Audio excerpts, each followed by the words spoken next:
ভূমিকায় ছিলেন, আজকে গোলরক্ষকের দায়িত্ব পালন করেছেন এবং আপনার দলের একাধিক খেলোয়াড় কিন্তু অনেকগুলো শট কিন্তু মিস করেছিল আমরা দেখেছি, কিন্তু আপনার ক্ষিপ্রতায় আপনার ওই সেভের কারণে কিন্তু আজকে আপনারা জয়ী হয়ে সেমিফাইনাল খেলার যোগ্যতা অর্জন করলেন।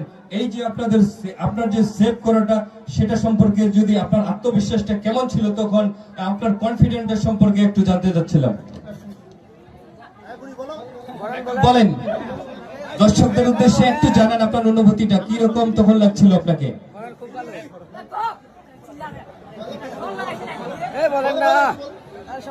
আচ্ছা, আমি ওনার টিম ম্যানেজারকে এই সম্পর্কে একটু প্রশ্ন করব, ওনার ওই স্বপ্নার পক্ষ থেকে উনি জানাবেন। আসলে ভাই, আপনি যখন দেখছিলেন যে ওই আপনার একাধিক খেলোয়াড় কিন্তু শট কিন্তু মিসের পর মিস করেই যাচ্ছিল, কিন্তু তখন আপনার কি মনে হয়েছিল এবং তখন কি মনে হচ্ছিল যে আপনারা এই ম্যাচটা জিতে আপনার সেমিফাইনালে যেতে পারবেন?